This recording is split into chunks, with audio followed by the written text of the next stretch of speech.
21h, Radio Espace. Philippe Jacquet, numéro bis, Bouddha.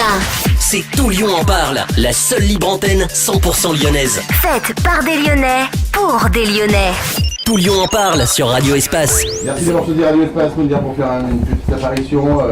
Je sais que ton nombre de temps est compté et que tu es un petit peu de partout. Ce soir, on te retrouve du côté du Riyad, c'est ça? C'est absolument ça, une prestation au Riyad, voilà, voir tous les amis. Speed dating, c'est ça que tu vas faire? On va essayer de faire un peu de speed dating à l'allemand parlant, et forcément on va essayer de... disons que voilà, c'est sans alcool, sans cochon. Et en même temps, Des cochons. disons les choses telles qu'elles sont, c'est un très très bel établissement. Très bien. Absolument. Non, mais vraiment, super. Voilà. Non, et je suis pas là, attends, et voilà.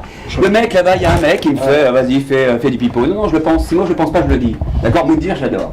C'est gentil. Ça fait combien de temps vous me dire que tu n'avais pas vu Laurent Angeli? Parce que quand tu y arrives, tu dis il a fait des fois. Écoute, depuis qu'on s'est quitté il y a de cela 2 ans, avant que je fasse mon coming out, C'est vrai.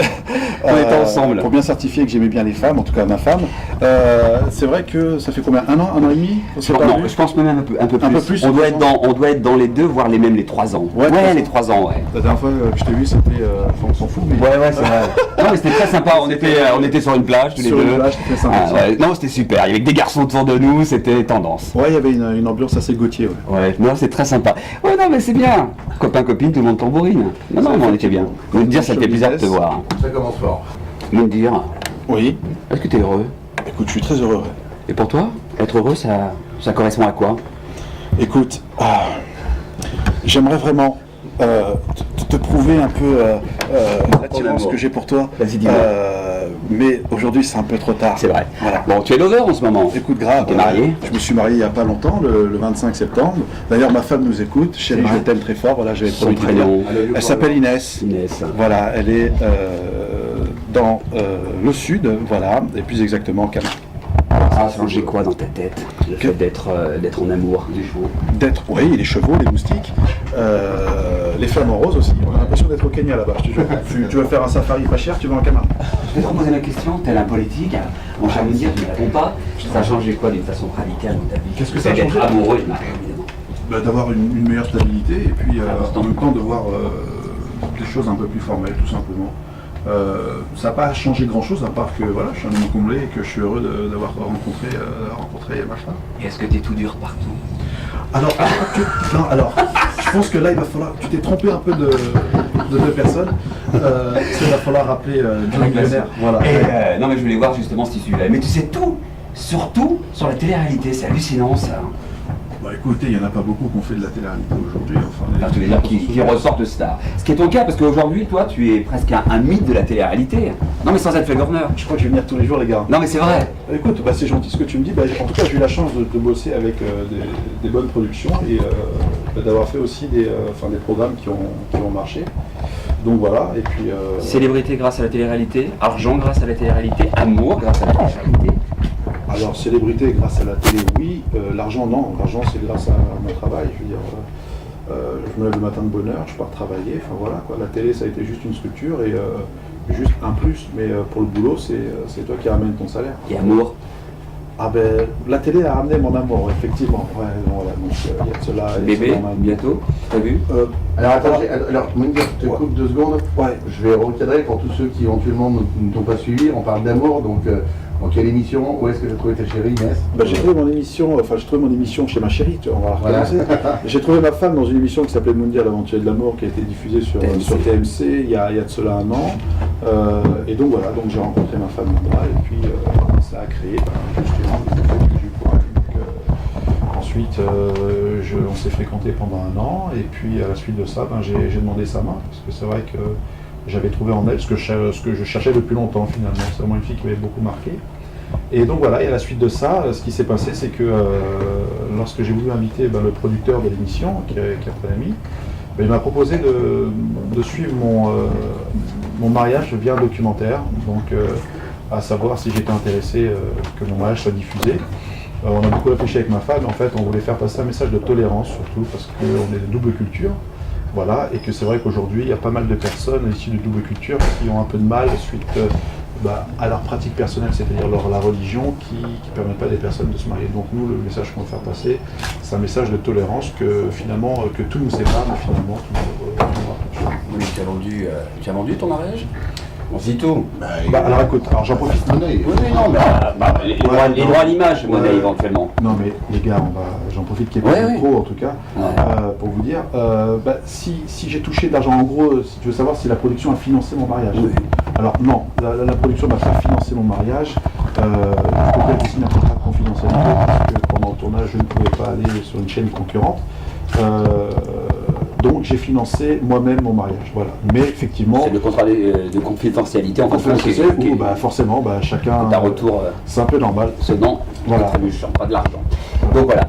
Et alors dis-nous pourquoi, tiens, récemment tu fais le buzz en disant que le producteur de Plus belle la vie est superbe. Mais pourquoi tu as besoin de ça, Moundir? Sincèrement, pourquoi tu as besoin de parler?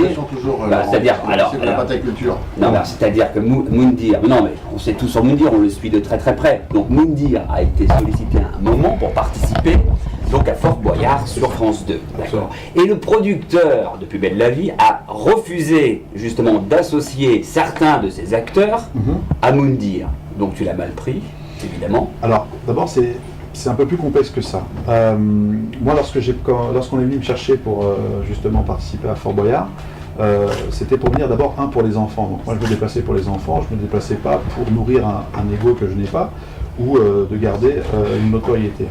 Donc la date était bookée, donc moi j'avais pris sur mon temps de travail et 4 jours avant de partir, la production m'appelle, on me dit voilà, on est un peu embêté, c'est parce que le producteur de Plus belle la vie ne veut absolument pas de personnes de télé-réalité. Donc moi ça m'a un peu énervé parce que je n'ai pas eu d'explication. C'était quoi le problème en fait? C'est que je fasse de la télé-réalité ou bien ils pensaient parce que j'étais homophobe.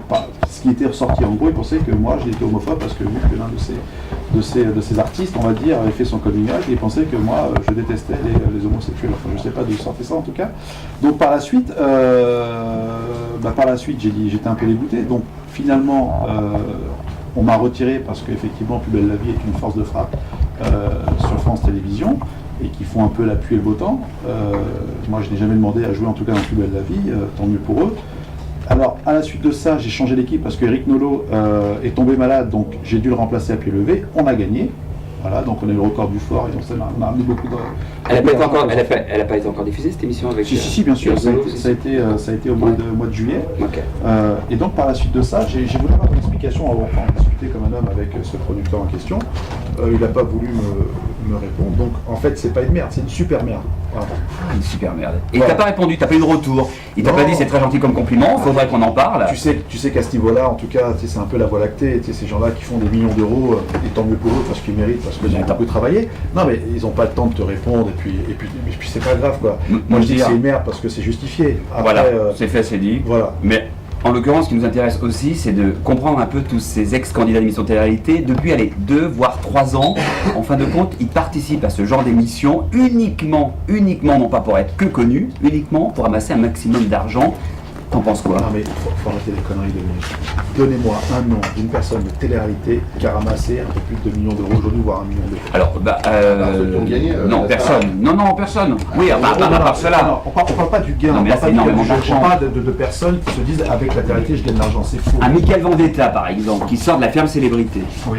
Avec un gros chèque. Et ensuite, il va se produire de ci, de là, et il va rassembler à peu près 350 000 euros. C'est ce qu'il a gagné, c'est ce qu'il dit avoir gagné. C'est quand même beaucoup d'argent pour quelqu'un qui a à peine 22 ans. Non, mais que lui dise, tu sais, dans la télé-réalité, il y a souvent ce qu'on appelle les promotions éphémères. Il y en a qui va dire, ouais, je suis numéro 1 dans les téléchargements dans le Groenland, ou alors, ou un truc. Alors, effectivement, si Michael Vendetta aujourd'hui dit qu'il a gagné 350 000 euros, tant mieux pour lui. Grâce à la ferme célébrité. Ouais, enfin, grâce à la ferme célébrité, mais bon, en tout cas, il s'est bien démarqué, mais si tu veux, aujourd'hui, voilà, même dans les boîtes de nuit, quand tu fais des prestations, je peux t'assurer... C'est entre combien 600 et 1200 euros à peu près, le cachet? Mais même quand tu prends 1200 euros, c'est énorme. T'en fais pas 15, quoi. La plupart de toutes les personnes de télé-réalité qui font, il y en a qui vont travailler pour 200 euros, il y en a même gratuit. Donc il faut arrêter de dire que tu touches des milliers et des cents, l'autre il va dire que ouais, j'ai touché 5000 euros, d'accord, ok, mais le mec, quelqu'un qui gagne énormément d'argent, il va jamais se vendre. Tu penses quoi par exemple de IM? Aujourd'hui il y a des frais la chronique, dès qu'elle dit quelque chose, même dès qu'elle pète, tout de suite ça fait un buzz. C'est énorme quand même. Bah écoute, si... Qu'est-ce que tu penses de ce personnage? Honnêtement, moi j'ai un contrarienne, personnellement, j'ai pas trop suivi. Ah non, mais j'ai pas suivi beaucoup l'émission de la Maison des Secrets. Maintenant, si elle arrive à faire son buzz en pétant, comme tu dis, ou autre chose, bah, tant mieux. Mais je dis honnêtement, il gagne pas énormément d'argent.